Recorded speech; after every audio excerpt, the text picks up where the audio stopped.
This episode of the Dorking Out Show podcast is brought to you by Potter Bank. For over 120 years, Bedford Falls' steadiest bank. And the letter G, because you can't spell gadzooks without G. Gadzooks, for when you need to express shock at your aunt's racist diatribes at the Thanksgiving table, but you can't swear in front of your nephews and nieces. Gadzooks! Houston, flight is go. Mila, let's go. STM.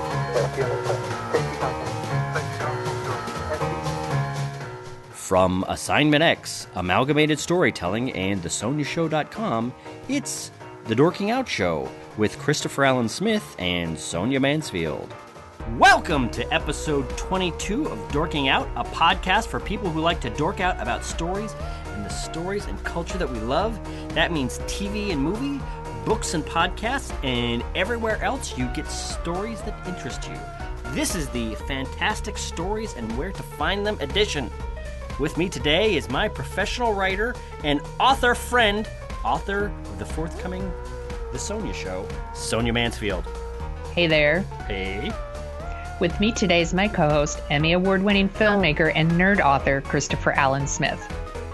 In this week's episode, we review the latest installment of the Harry Potter universe, Fantastic Beasts and Where to Find Them. Did it cast a spell on us? Listen and find out. Then we talk about the legacy of Harry Potter. Is it a universe in search of a story? In our third segment, we're going to send you off to Thanksgiving with a fun game you can play with your friends and family. The Dorking Out Production Studios. We talk about the movies and TV shows, well, in this edition, just movies, that we would greenlight if we were in charge. So Hollywood, you better listen up. There are, out of the four, there are 2 or 3 great ideas. All of that. They're both mine. All of that, plus our favorite headlines of the week. So let's get started. This segment of Dorking Out is brought to you by Regretful. Did you go see Billy Lynn's long halftime walk instead of Fantastic Beasts and Where to Find Them? Then you need Regretful. Topic 1.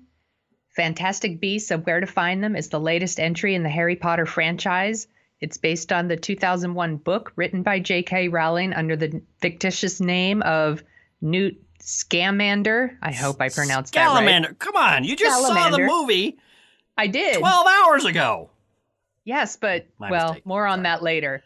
The book is 128 pages long, but it's the jumping off point for 5, that's right, 5 movies.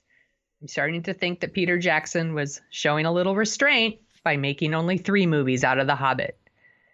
Eddie Redmayne stars as Newt Scamander, who travels to 1920s New York City with a briefcase full of fantastic beasts. That's where they get the name. Of course, some of the creatures escape, and it's up to Newt and a no-maj, also known as a muggle, named Jacob, a disgraced auror named Tina, and her oracle sister Queenie to find the creatures. Oh, and there's a bunch of other stories, too, including an anti-magic crusade led by Samantha Morton, Jon Voight as a newspaper baron with a son running for Congress, Senate. and Colin Farrell as a wizard investigator who's hunting a dangerous wizard, or is he? There's a lot to discuss. So, Smith, what did you think of Fantastic Beasts and Where to Find Them? I liked it, but I would like to start out by apologizing or just holding my hands up in front of the Harry Potter fans that are freaking out about how we are mispronouncing Scamander. It's a difficult name to say. We know we got it wrong. Even in my correction of Sonia, my snarky correction of Sonia, I'm sure I probably got it wrong because there's no L in there. Anyway. I mispronounce everything wrong, by the way. And people know this about me. My name's Smith, and she has yet to get it right. But with that said, I liked this movie. I liked elements of this movie a lot, and it makes me very hopeful for some of the stuff we're going to talk about in our Harry Potter, examination of Harry Potter in topic 2. But I liked it, but I was kind of surprised at how irritating I found Eddie Redmayne. I like that you said it like this. I like it. Like it's a question. Yeah. Like, Well, I do, because one of the things that I think is great about the Harry Potter books, and I think there's a problem in the early Harry Potter movies with this, is the world she creates is almost better than the story she's telling within it. And the entire Harry Potter saga is kind of stuck at Hogwarts. And, even when one of the worst wizards of all time comes back, he pays an awful lot of attention to one school in England. But I liked it. It was, that's why. What was that? That's where Harry is. That's right. I guess it makes sense. But it's almost like we're very interested in what a lot of people love is just Diagon Alley and just all the details, all the lore, all the history that never gets explored. And with this movie, it's kind of like we're out in the wizarding world and we're going all around. And I am really much more, in a weird way, much more excited for this Fantastic Beasts story than I am kind of with watching all of the Harry Potter movies, because you knew where they were going. We're out in the wizarding world. This one takes place in New York. I believe the second one's going to be taking place in Paris. It's funny. It's charming. It's, there are moments of sweetness and interest and whatever, but it's not, and this is technically a prequel to the Harry Potter books, but it's not one of those prequels that just hits you over the head with, hey, we're going to name drop a bunch of stuff and you're going to get all titillated about what's coming. And no, it's just a fun, interesting, charming story, but you can tell they're laying a lot of subtle track for the sequels that are coming.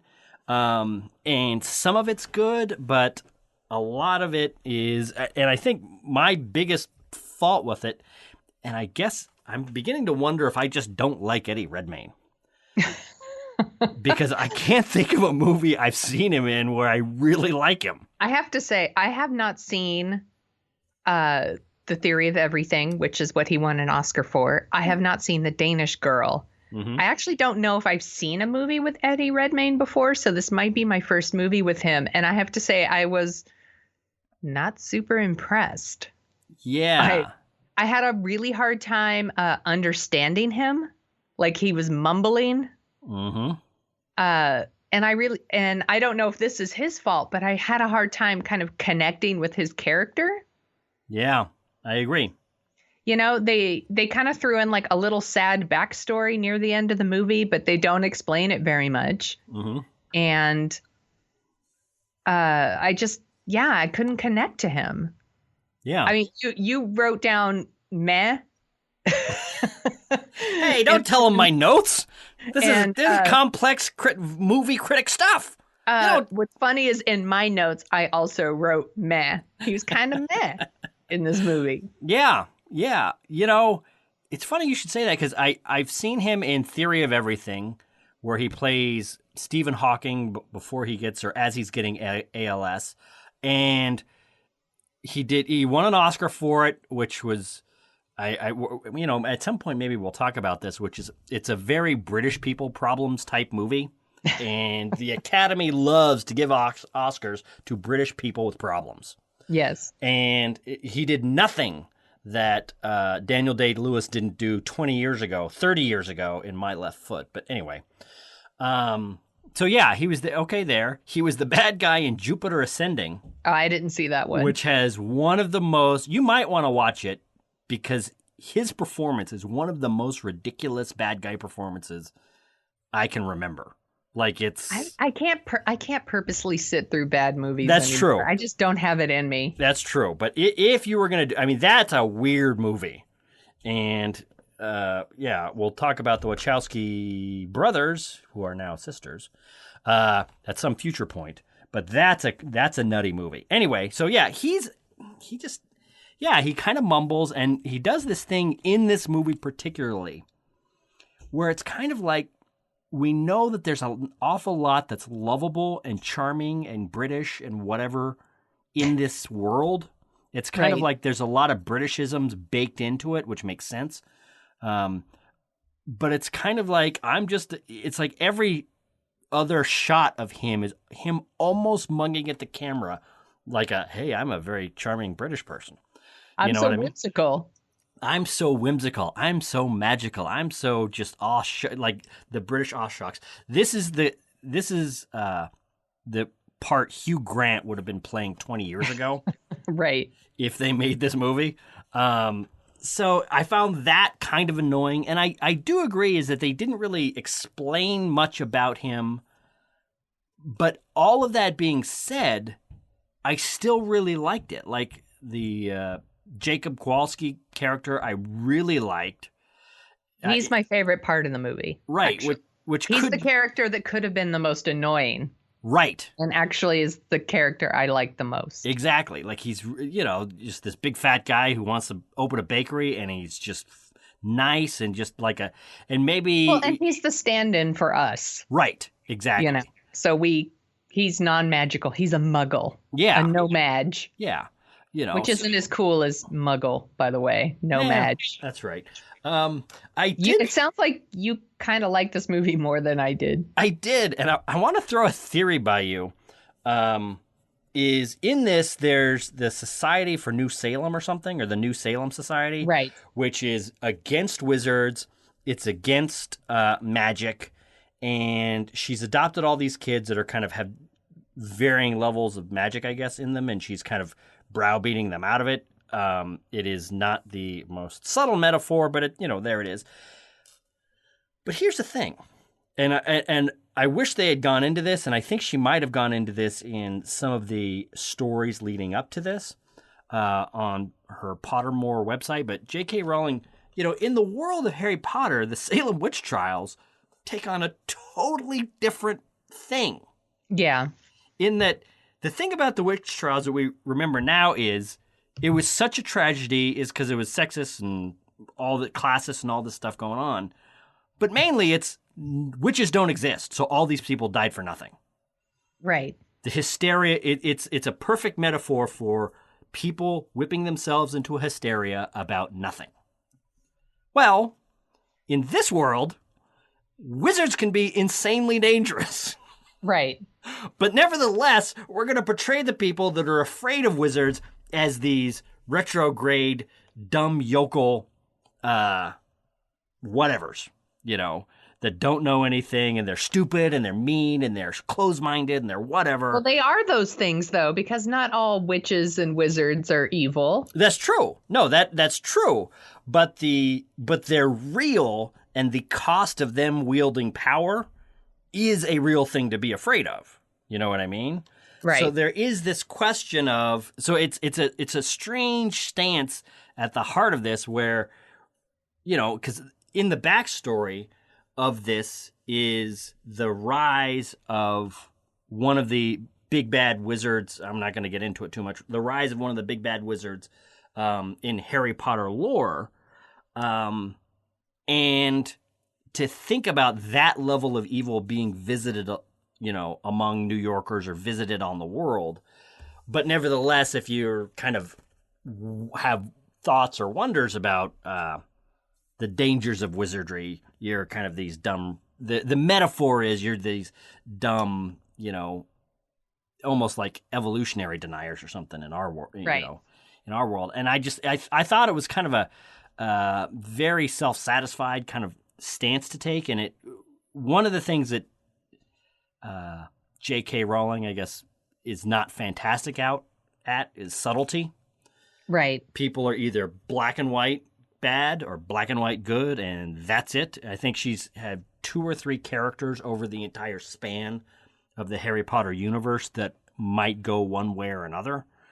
And they're pretty. Snape. What was that? Yeah. Snape. There's Snape. Well, actually, here's the thing, though. There's maybe Sirius Black. Here's the thing. There's Snape, and he never really was bad. Right. He was faking it the whole time. There's Sirius Black, who was framed, if I remember correctly. Yes. He's not really a bad guy. There's Draco, who kind of pulls himself together, especially, but you don't see that until the 8th book, that a lot of people, I don't know, are really counting, even though Right. I think it should. There's Drake's son, who's in the 8th book, who, now that I think about it, he's good the whole time. So yeah, there's not a lot. Anyway, my point is, this movie would be a lot more interesting if these themes and thoughts were dealt with in a more nuanced format. Well, and the thing is, this movie is jam-packed with like 3 or 4 different stories going on. Yeah. So they don't even have time to explore anything in depth. Like, That's true.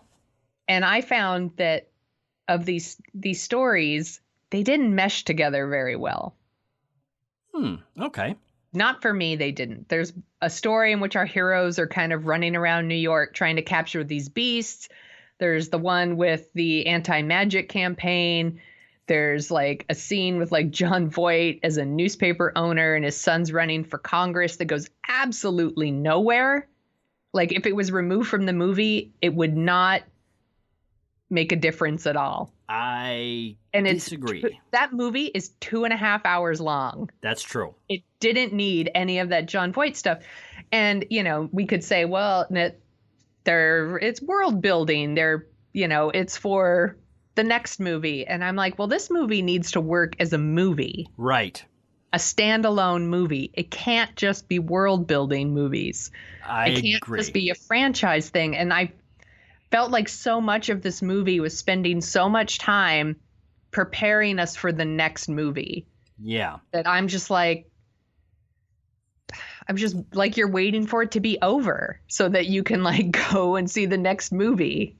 Right. And that's kind of frustrating. And then like, you know, I'm not going to reveal like who the bad guy is or any of this stuff, but I mean, it's kind of known out there that a big name actor has been cast and playing this big bad. And when it's revealed, I had to say, like, I don't know, just like I sighed with disappointment. Like there was like groaning in the crowd. Like, really? It did not make me very excited to see the next movie. Right. Yeah. I don't know. I'd like to see it, but I do see what you're saying. I'll still see it. Yeah. But it didn't make me super excited to see it. Yeah. I disagree. I do think that the thing that happened with the congressman was kind of a brush off and an offensive thing to build up to several scenes later in the movie, which is another way of reinforcing that. It's another way of reinforcing that things going on in the wizarding world have a very real and permanent effect on the lives of non-magic people in America, at least. I just really don't think it played that big of a part in anything, and you could remove it and make this movie a little tighter. Yeah. And then all of these stories kind of start to intersect in the 3rd act, but not really. And then once again, this movie, just like every other movie, and like the 3rd act is just, and now we're destroying a city. Right. Yeah, well, yeah. So I liked it, but I agree with all of your criticisms. One of the things that I did like about this is that this was about grown-ups. This is an interesting thing to think about. This is almost like the movie that Star Wars fans might have been hoping for before Episode 1 came out.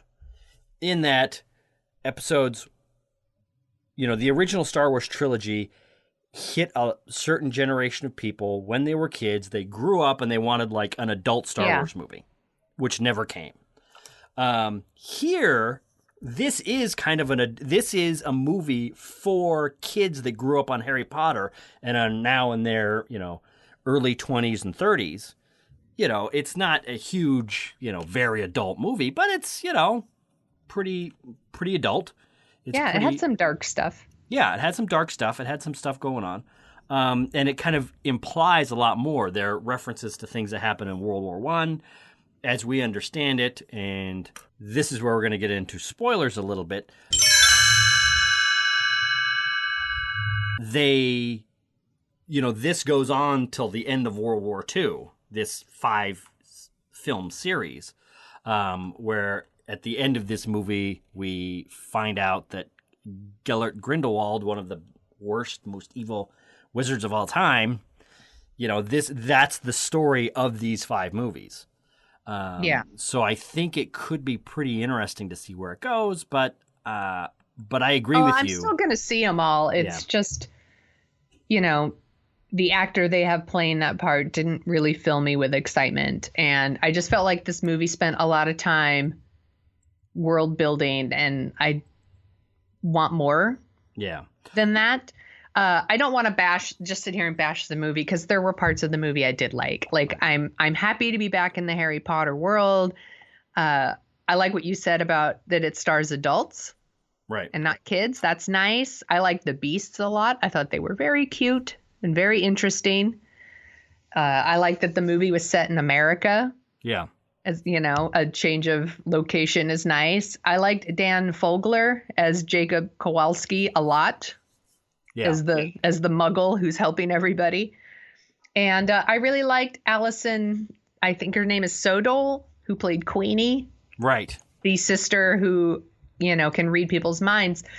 And what's interesting for me is, Newt and Eddie Redmayne's character and Catherine Watterson, who plays Tina, right? They kind of have this, like, they set up kind of like they like each other at the end of the movie, like maybe they're in love or something. Mm-hmm. And that romance never really works for me. Right. Like, she spends a lot of the movie trying to turn him in to the wizarding police, and then at the end she likes him, and I'm like, that's weird. What I really like the relationship between Jacob and Queenie, though. Yeah. I thought it was really, really sweet, and it was the one that I was way more invested in. Yeah. Yeah. No, I'm with you. And the thing that I love about it is, from a cynical point of view, and I think a lot of people might see this as, oh, the kind of ditzy hot blonde likes the big fat guy. Isn't this funny? But one, I think her aspect is kind of put on a little bit. But two, she likes him because she can read minds. She can see past his whatever. Right. And the fact that she likes him really quick because she basically gets to read his mind and see his thoughts and kind of knows deep inside what he's all about. And it is really, so it makes sense. It's kind of a old cinematic trope, but it's nice and sweet and kind of fun to watch. But yeah, since we're in the spoiler section, Johnny Depp as Gellert Grindelwald. You're not a big fan? Nope. Why is that? Not at all. I literally sighed out loud. I was like, ugh. Because I had heard that he was cast in the movies, but I hadn't really paid attention to it, to be honest. Mm-hmm. So then when I saw that it was him, I was like, oh,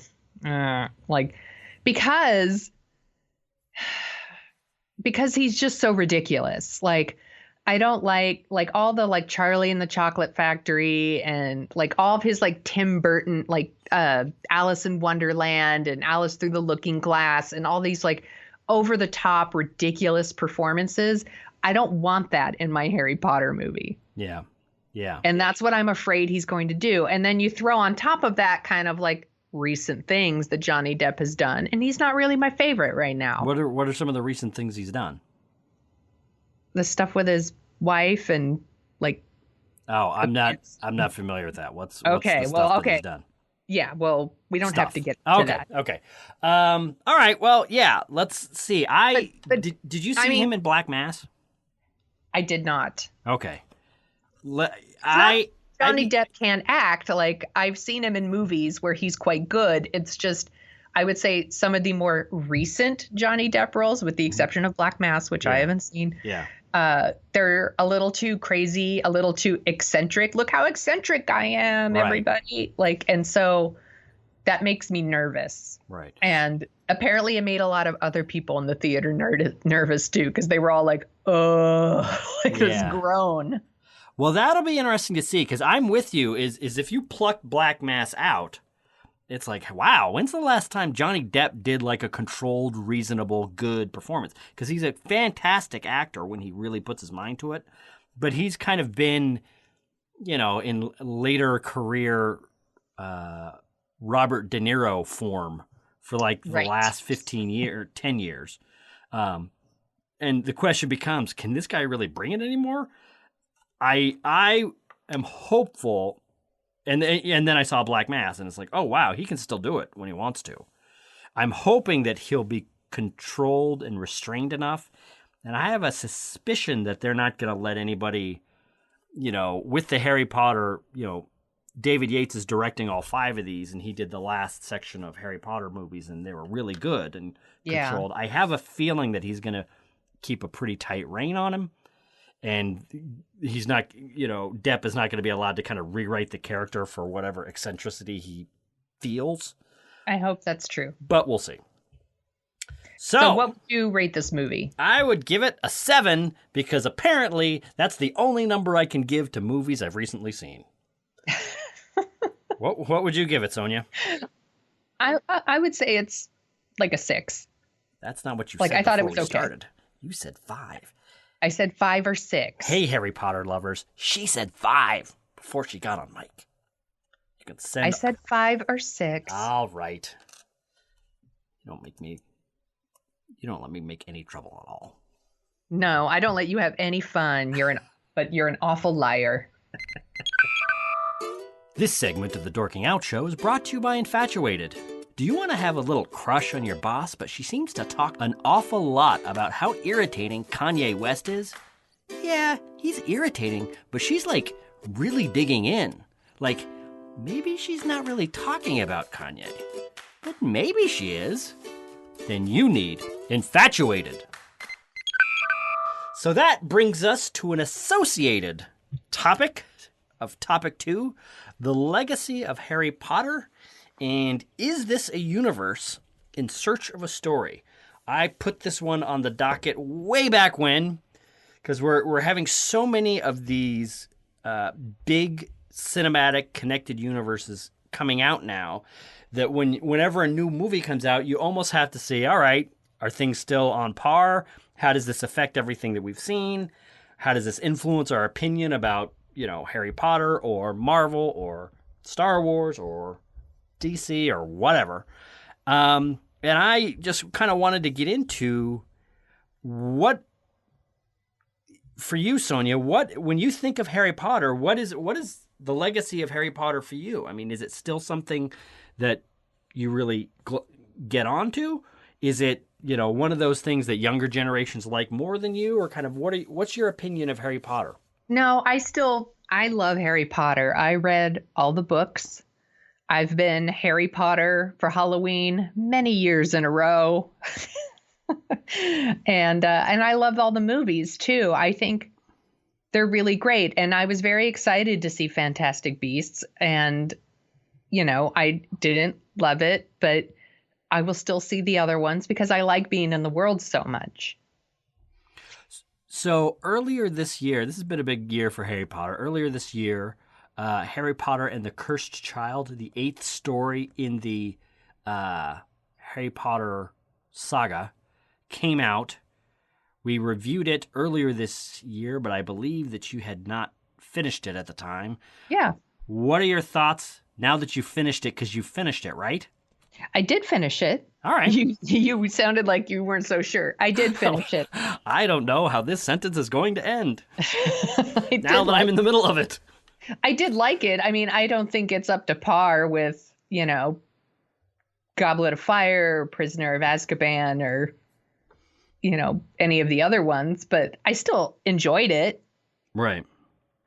But I think I said, and we talked about this before, we did a second show where we kind of talked about it. Right. I'm curious, do you like the books more or the movies more? Oh, the books, definitely. The core thing that I think is best about Harry Potter, I would say, and this is why I kind of phrased the topic question this way, I'm more interested in the world than I am necessarily in Harry's story.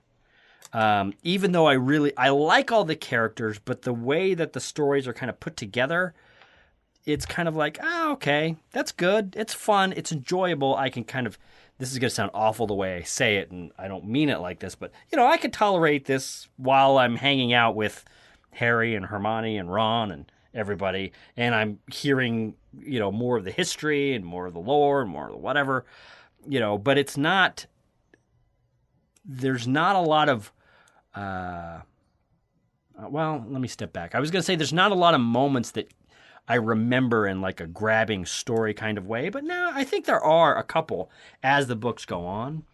Yeah. But I think that is one of their charms is they start out as kids' books and mature into like young adult or adult books. And, that's we said this in our previous segment, watch one of the things that I liked most about Fantastic Beasts, the movie, is how it is kind of the first adult, not even Harry Potter story, Wizarding World story. Right. I wish they could come up with a better name for this thing, because the Wizarding World just sounds like it's one of those things you call it until the actual name comes out. Right. But Well, and I think kind of similar to Star Wars and Star Trek, I think there's a lot of stories that can be told in this universe. I agree. Yeah. And Fantastic Beasts is kind of a step in the right direction, but I would like to go even like further out from, I don't know, from the stories that Harry Potter's touched on. Yeah. And meet like all new people. Yeah. And we do that a bit in Fantastic Beasts, but there's still like some Harry Potter touchstones there. Yeah, which I think are actually, Dumbledore gets name checked in Fantastic Beasts, and my understanding is the next movie is the director of the of the Fantastic Beasts movies. This is a spoiler if you don't want to know, but essentially, it becomes Dumbledore and Grindelwald's story. They become much more prominent as the movies go on, and Newt Scamander kind of fades away a little bit. So I'm interested to see that. But yeah, that's one of the big comments, and I think one of the breaths of fresh air that I've saw in the movie and have heard since the movie is. The world is so great that I would really like to see other stories and see where else this goes. And, what was World War I like in this world? What's World War II going to be like in this world? When there's actual magic, armies going back and forth and all that. Not that I'm looking for some kind of Harry Potter, Lord of the Rings thing. Right.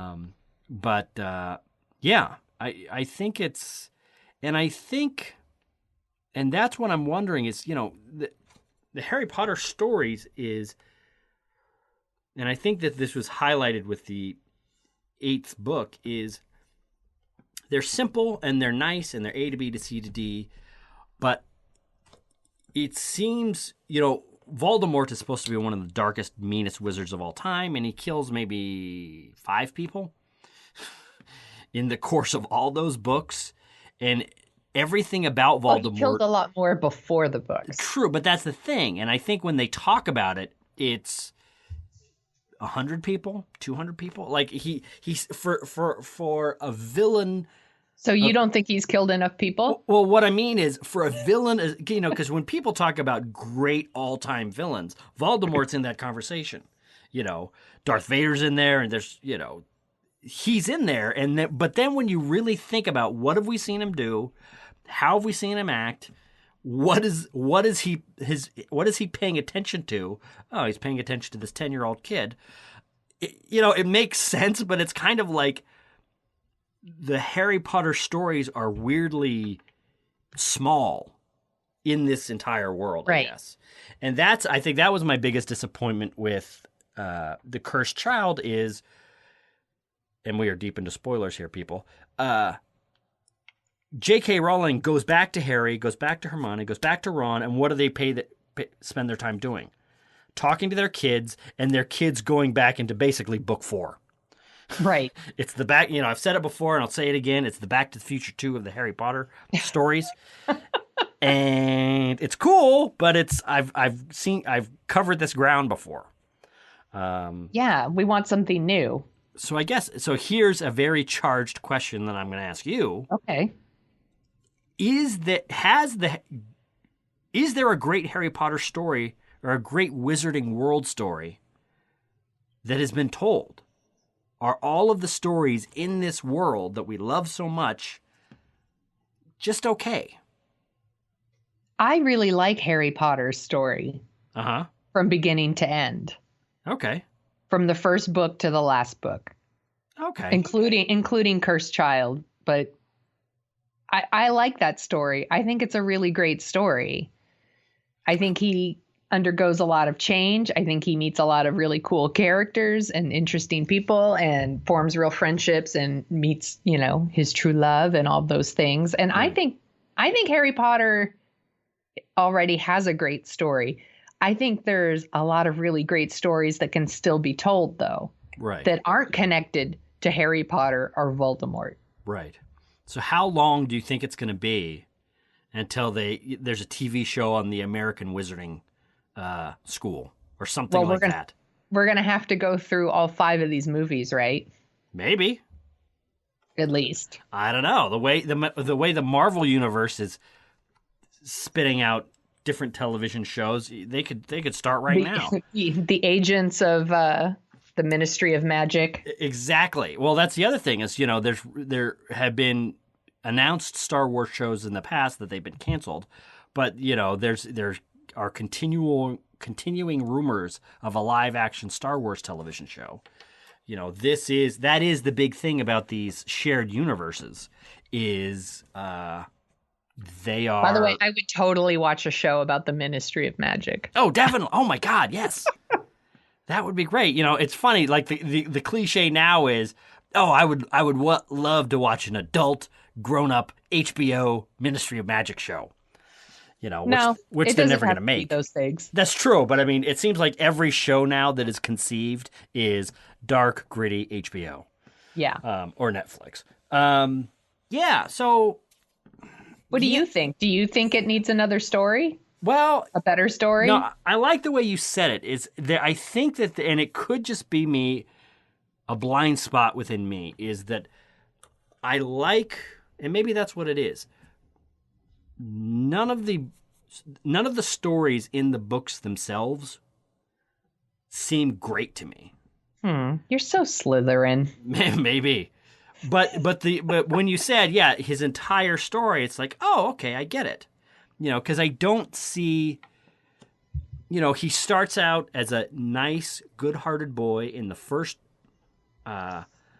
book, and he ends up a nice, good-hearted young man in the last one, and he doesn't really, he has a lot of encounters and episodes, but he doesn't really change all that much. He learns how to do more stuff. He learns skills, but he doesn't really, from my point of view, he doesn't really learn himself. He learns, it's not like he's got one plan for his life and then at the end he's got this other plan for his life. It's not like he was tempted to go down the road of evil. He's always been good. It's, you know what it is? It's funny because there's, in the last couple of years since The Force Awakens, the term Mary Jane.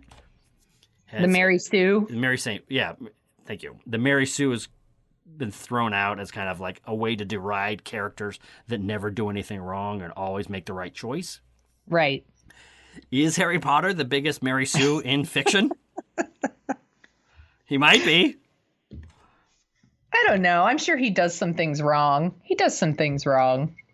Like, what has Harry Potter ever done? When has he ever made the wrong choice? Yeah, he screwed up on his potions homework, but when has he ever, done anything wrong?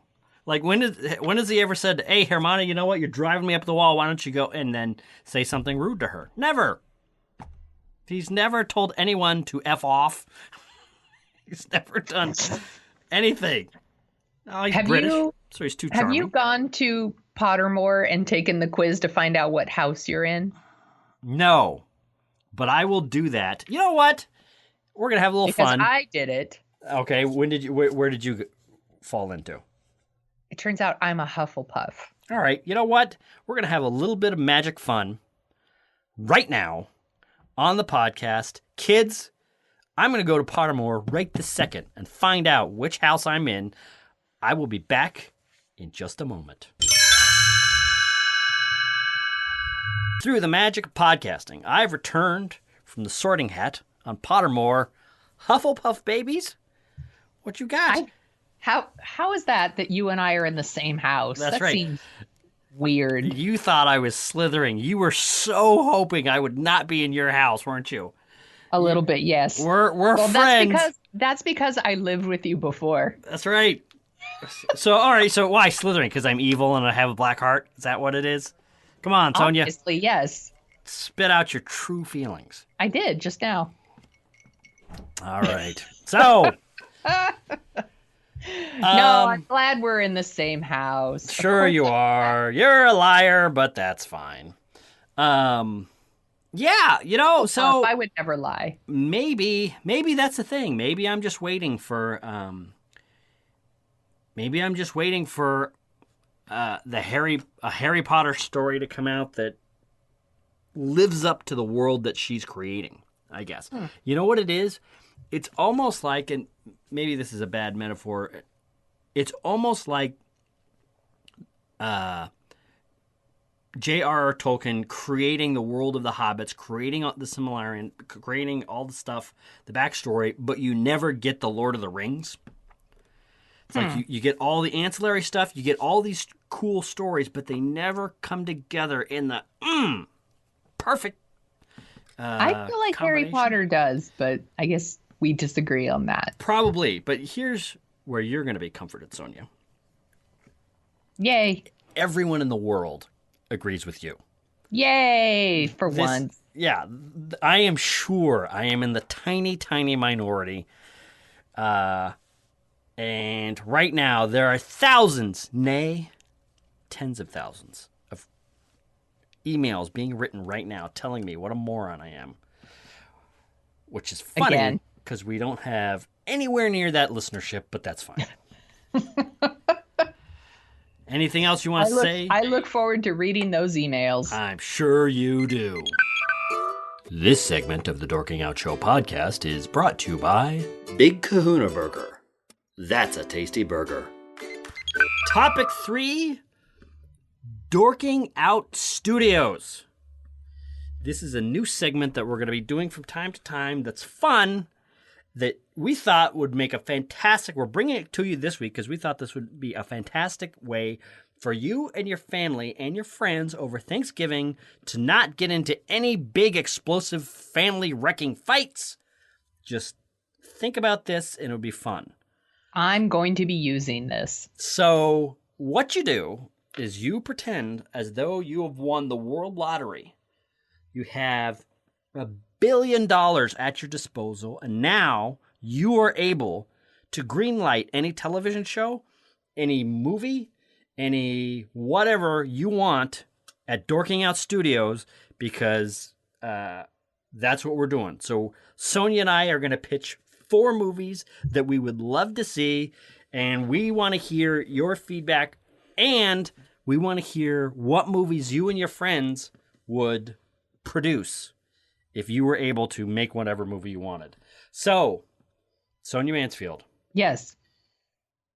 I really like one of your ideas. No, I really like... Both of my ideas are great. So tell me about your first idea. So my first one is actually a story I heard on This American Life, I think last year. And it's the story about the kidnapping of a South Korean director and an actress by Kim Jong-il. Is that right? Correct. Am I pronouncing it right? I believe you are. Of North Korea. He loved movies, but he hated all the movies made in North Korea.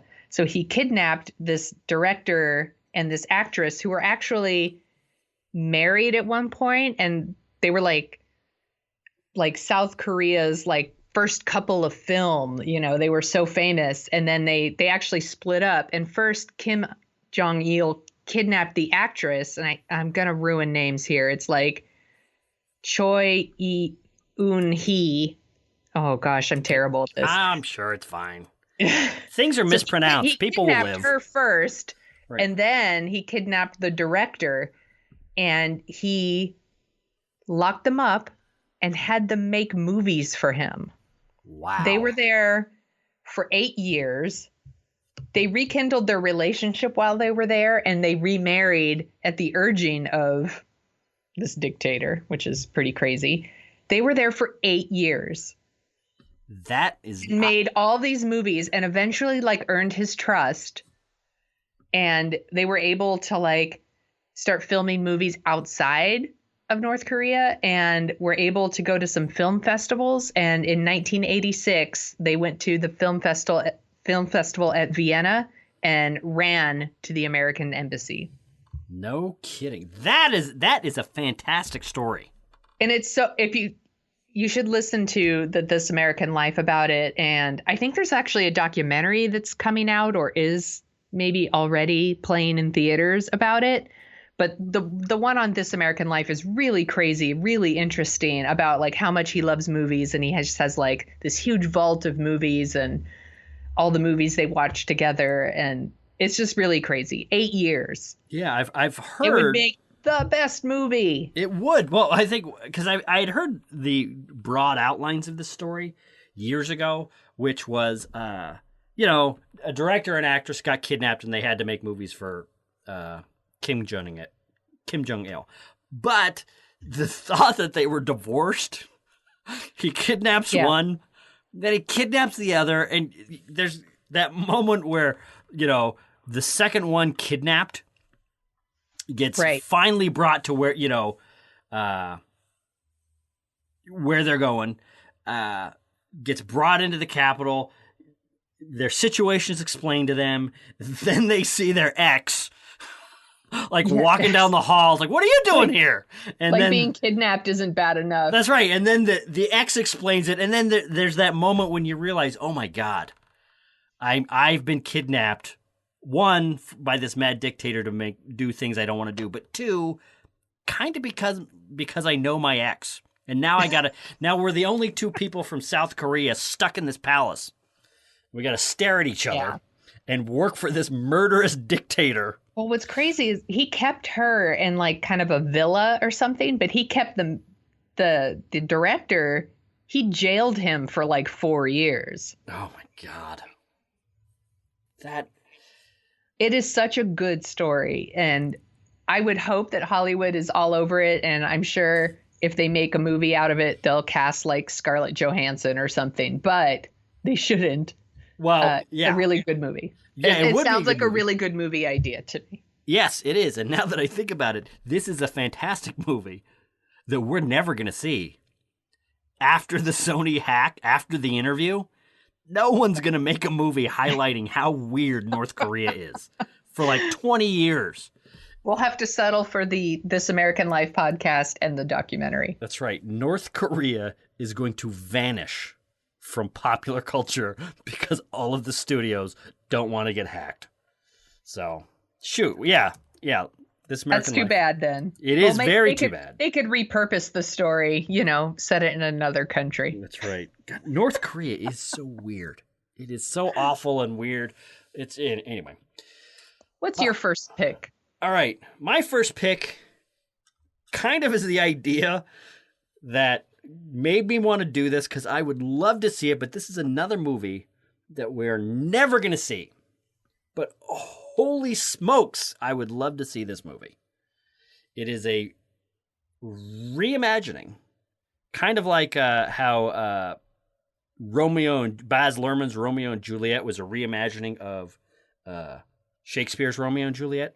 Yes. This is a reimagining of Barry Levinson's Rain Man, starring Pee Wee Herman and Kermit the Frog. This is never going to happen. It's never going to happen, but you look me in the eyes and tell me it would not be the most fun experience in cinema history to see Pee Wee Herman in his kind of bratty, jerky vibe that he has most of the way through The Big Adventure, stuck in a car with Kermit the Frog.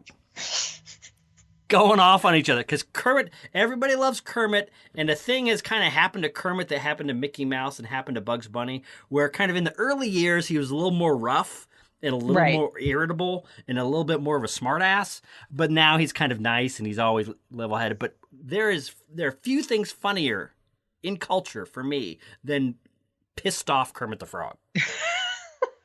How much did you have to drink before you came up with this idea? I had nothing. I was driving to work and it hit me like a bolt out of the blue. Boom. It would be so, because I've got it all gamed out. So in Rain Man, Tom Cruise is this hotshot, wheeler dealer. His father dies. He goes home expecting to get the inheritance. The inheritance goes mainly to a mysterious brother that he never knew he had. He tracks it down. It's Dustin Hoffman, who's autistic. He's staying in this institution, and Tom Cruise kidnaps him, and they go on this road trip in this car that Tom Cruise always wanted to drive, but his dad would never let him drive it. In this one, it's Michael Keaton back doing comedy. And there's the Mr. Mom vibe, gung-ho vibe, Beetlejuice vibe. Michael Keaton on his deathbed going back and forth with Pee Wee Herman. There's Marion Cotillard as Pee Wee's hot Italian girlfriend. Now she's doing this in total committed Leslie Nielsen in airplane mode. She's totally serious. She's bringing all her big actress guns to bear being in love with Pee Wee. And he's treating her like a jerk. He's being a snot to her. But she just loves him like crazy, and she's sticking with it. And the juxtaposition between Marion Cotillard and Pee Wee Herman, come on. Then there's Steve Buscemi as Dr. Brunner, who is watching out for Kermit in the Institute where Pee Wee kidnaps him. But instead of this kind of 1950s cool car, the car that they're driving is a 1979 Pontiac Le Mans station wagon, which Pee Wee complains about and hates the whole movie. And instead of the car that he's always wanted to drive, this is the car that his dad made him drive when he got his permit. And Pee Wee went all throughout high school driving this Pontiac Le Mans station wagon, and everybody thought he was a joke. And that's kind of how he turns into Pee Wee Herman, because he just kind of went nuts and rejected it and whatever. So he's got to drive this car, and he keeps trying to give it away. We all love Pee Wee on a road trip. And at every stop, he'll be trying to give this car away, and nobody will want it. Let's see. Then, when Pee Wee is trying to figure out what's going on with Kermit and what autism is and everything, you go to the small town doctor, played by Barry Levinson in the original movie. But here would be Kate McKinnon. Now I'm interested. Right. But she explains to Pee Wee that Kermit is not really autistic. He's just a frog. He doesn't really like this. He hatches a plan. He goes to Vegas. He's going to use Kermit to count cards at Caesar's Palace. But then he loses all his money. They lose all their money because Kermit's not autistic. And Kermit at that point reveals that this was all a plan by their father to teach Pee Wee to stop being such a jerk. And he got him checked into the mental institution, and then through a series of paperwork errors, Kermit was stuck there for 20 years. Paperwork error. And then that's why he gets punched out. He goes on this adventure, but through driving. Oh, and then at the end of the movie, Kate McKinnon also reveals that they are not actual brothers, that Kermit was adopted, which comes as a shock to Pee Wee and Kermit, but I think it would be funny if it was played right. So, that is Rain Man. So the entire premise dissolves in the last 5 minutes. It needs to be renamed. It does. I am not great with names. So, do you have a name you're thinking? I don't know. We could ask our listeners for ideas. What would the reimagined Rain Man starring Pee Wee Herman and Kermit the Frog be named? let us know at Dorking Out Show on Twitter. I would call it Frogman. Frogman. All right, there's that. There's something. So, Sonia Mansfield, what is your... Croaked. What? Croaked. Oh, okay, something. There's something. What is your second movie that you would greenlight if you had the ability at Dorking Out Studios?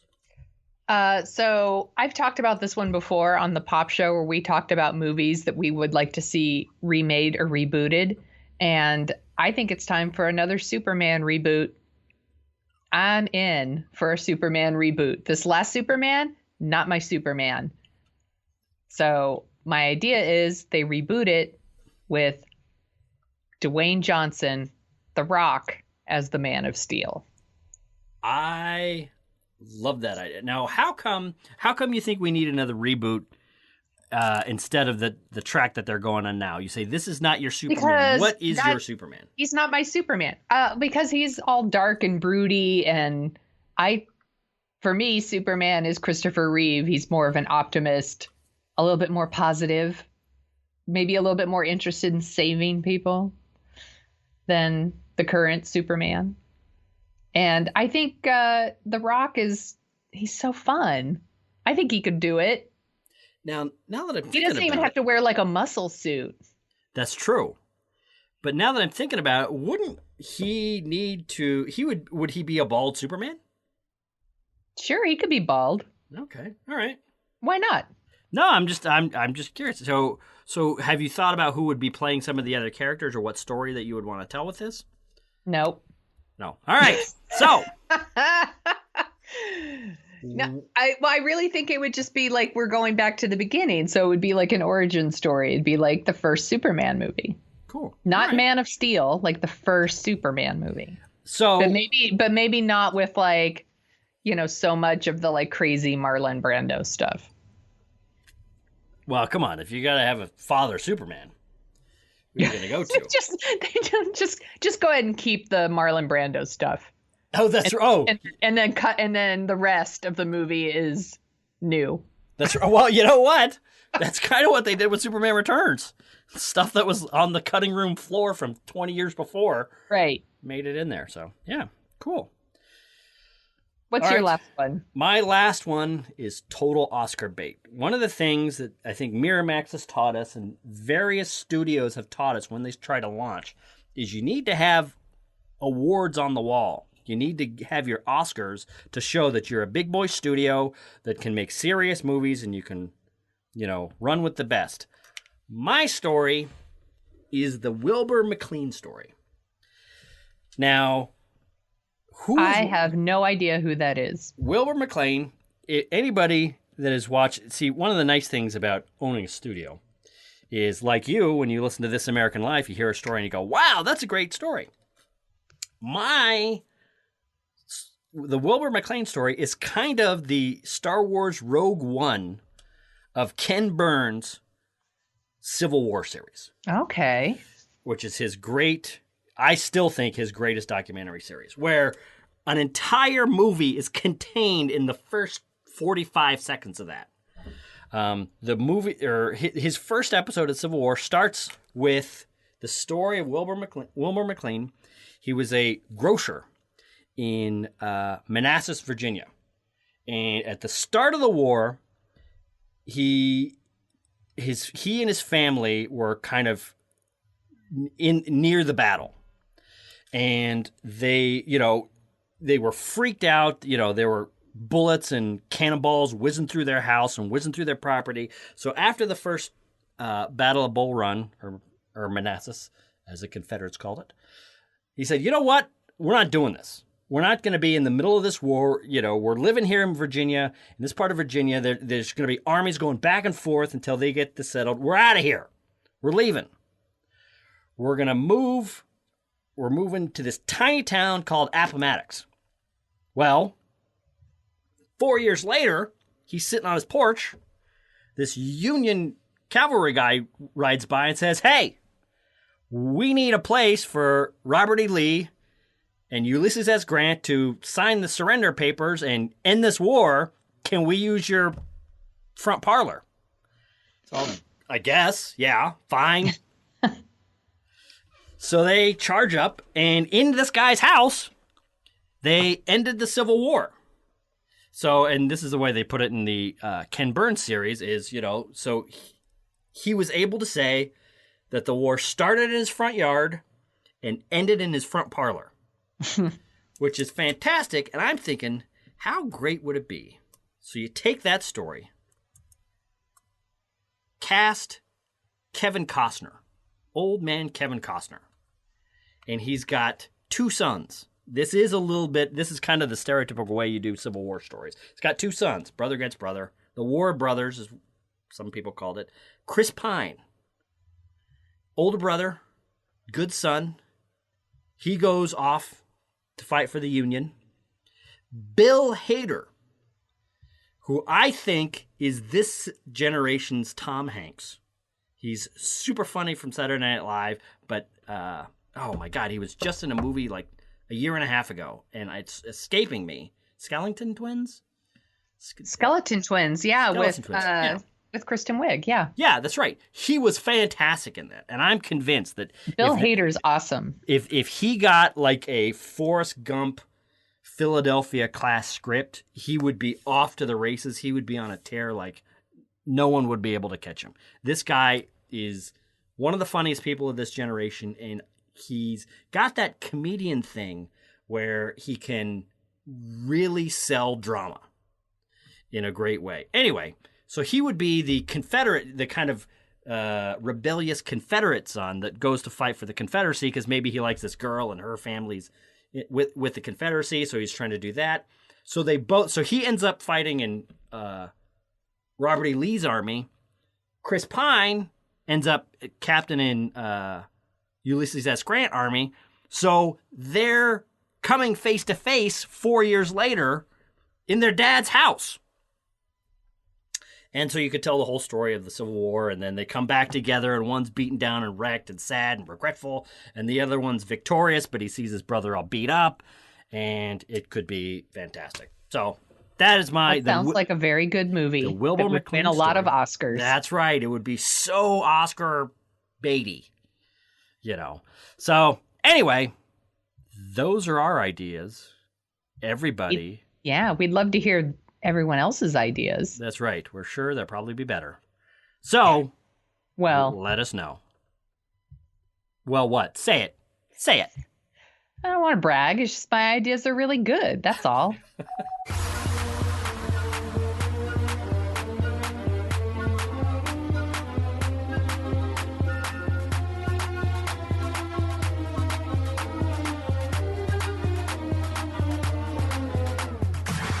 Which brings us to our favorite headlines. And this one was kind of unexpected, and especially after last week, we were very interested in not talking about politics. And we're not going to talk about politics on this show because we don't want it to be that kind of show. We want everybody to feel free and comfortable to come and listen to us talk about stories on this show. But something very interesting happened Friday night, I guess it was, where VP-elect Mike Pence went to see Hamilton on Broadway. He was recognized, obviously. You come in with that many Secret Service agents, they're going to know who you are. He got booed, and then at the end of the show, the cast, when they came out and kind of did their bows and stuff, kind of gave a little speech. And he was on his way out. On his way out, he stopped in the door, looked back. They gave their speech to him. He listened, and boom, he was out. What I find interesting about this, or actually, Sonia, what have you heard about this? What are your thoughts on this first? I heard that they read a statement and he actually listened. I heard that some people in the audience booed him. Despite what some of the headlines say, the cast did not boo him. Right. It was people in the audience booed him. Now, I think Mike Pence, as someone who has pushed the idea of gay conversion therapy and then walks into a musical on Broadway, he's going to get booed. Yeah. And it sounds like Mike Pence is a big boy who can take it. our current president-elect is calling for apologies and things like that he's not going to get. It's pretty silly. Well, that's what I find is interesting, is because two things about this is when a political organization or someone with a lot of political power starts calling out storytellers in pop culture or in any kind of culture, when they start taking the power of the state and trying to influence stories or storytellers, that is something that doesn't happen every day. That is an interesting thing to keep an eye on. That's usually one of the first tripwires of things going far off the rails. But what I think is also interesting about this is our current president-elect, he who shall not be named,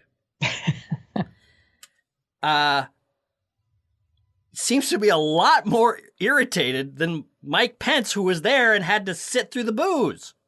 Right. Which I just find fascinating that Mike Pence is like, he's the big boy. He's not, and don't get me wrong, everything you said about conversion therapy and things you haven't said about abortion, and this guy's policies on a lot of stuff, especially not believing in evolution, all that stuff. This is not my guy. Right. But the way he handled it, and his response was, look, they booed. I'm a big boy. I can take it. I was not offended. I was fine. He listened to them when they were kind of pleading, what they said was, please keep America tolerant. Please, protect everybody. Please be a good president. Communicate this to the president, please. And he listened like a vice president's supposed to do, and he was fine with it.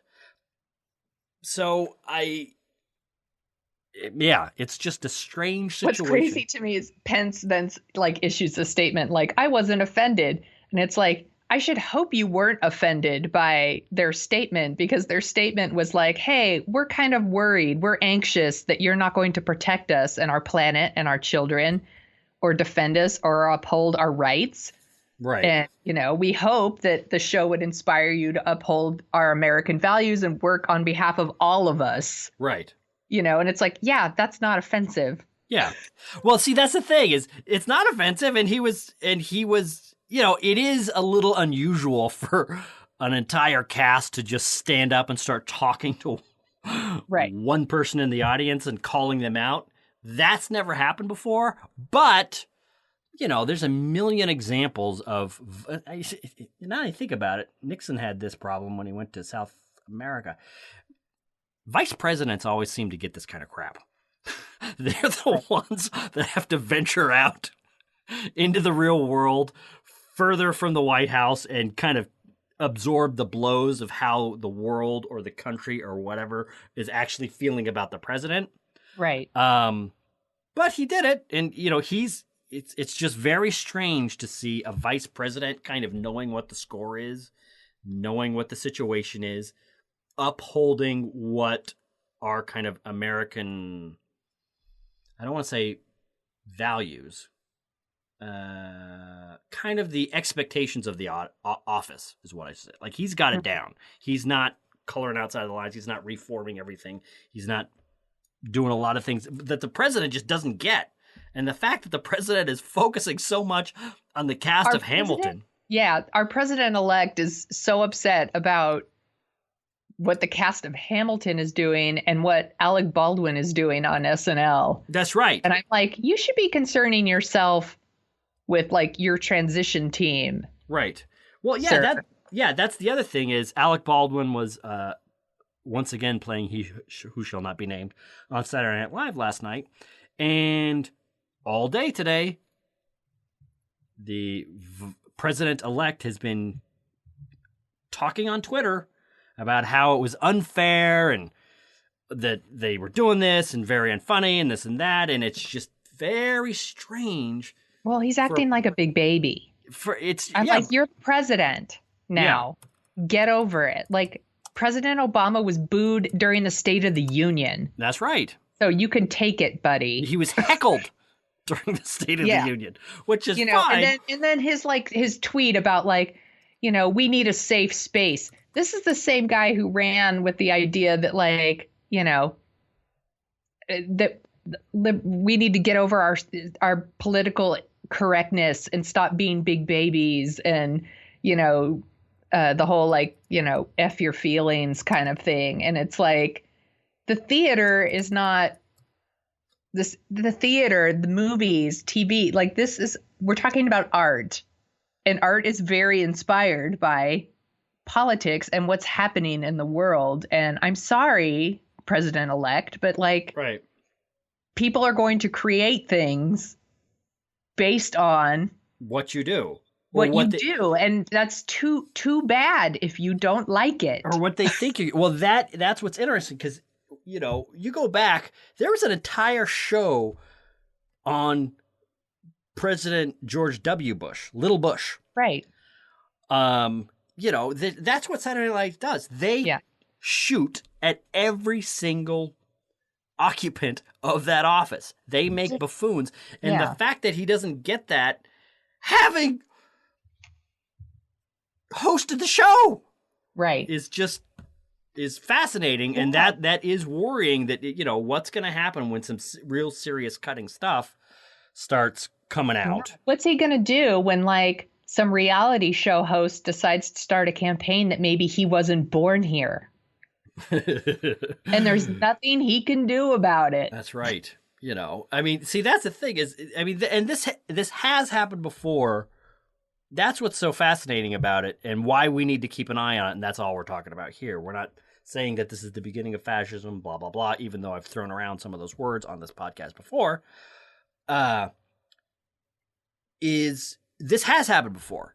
President Truman was famously irritated when the singing of his daughter, she was doing a recital in Washington in 1950, and this critic from the Washington News pander, and he had to be talked out of finding this guy and punching him in the face. And I believe Truman said, "I want to punch this guy in the face," which is more defendable because, this critic's going after your daughter. And the only reason this critic's going after your daughter is because you're the president.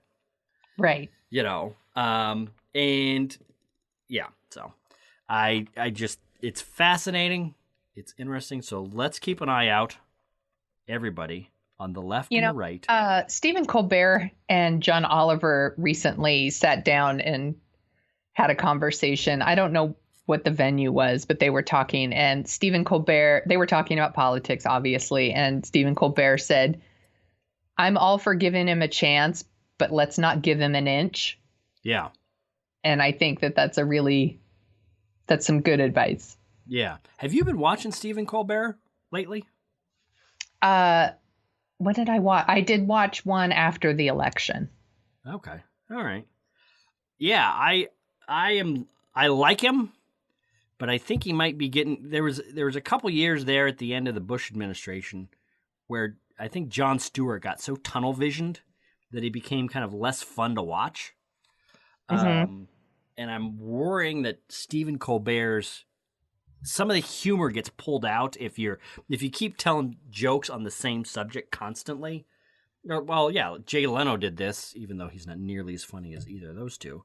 Yeah. With the O.J. Simpson trial and Judge Ito. I think that Colbert, probably like a lot of other people, he's really anxious and nervous, and he's just talking about what's on his mind and his writers' minds. True. And I can understand that. I can understand. Yeah, no, I can understand that too. I'm just wondering, if he's, because he seems to be doing it pretty much constantly since then, which I guess it makes sense. But if we're gonna, I think they all are, though. Yeah, and it could be that I've kind of tuned out a lot of these other political commentators. Like there were a lot of political podcasts. Seth Meyers has been killing it. I'll see. Yeah, I haven't been watching Seth Meyers. I don't really watch the Tonight Show anymore. And Samantha Bee always is killing it, but Seth Meyers has been on fire. Yeah. And I think maybe that's the other thing is feels like a little bit of preaching to the choir vibe dripping into these, and I never find anybody preaching to the choir interesting. Just because it's just too easy shots, and I'm not saying that Samantha Bee or anybody's doing this. It's just when you start talking to only your friends after a while, It's just not that fun. So, anyway, Mike Pence, you're not my guy, but you handled it right. He who shall not be named, my God, his skin is He is handling it wrong. He's handling it wrong. His skin is so thin, it's almost like he's inside out. It's from all the spray tan. Oh, it's something. But yeah, so let's keep an eye out on our stories and anybody trying to mess with them. We love our stories. Sonia Mansfield, is there anything else that you would like to say today? I'll just say goodbye and happy Thanksgiving. Happy Thanksgiving! Bye!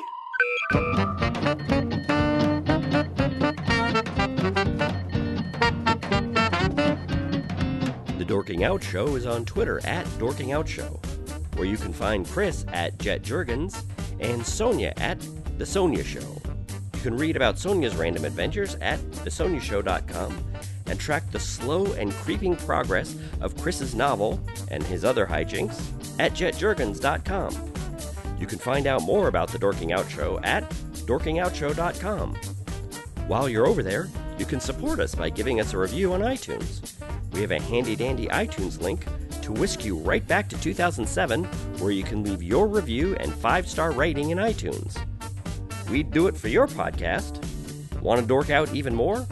Well, you can sign up for our newsletter, where you'll get all the headlines we use as fuel for the show. That's it for this week. Thanks for listening.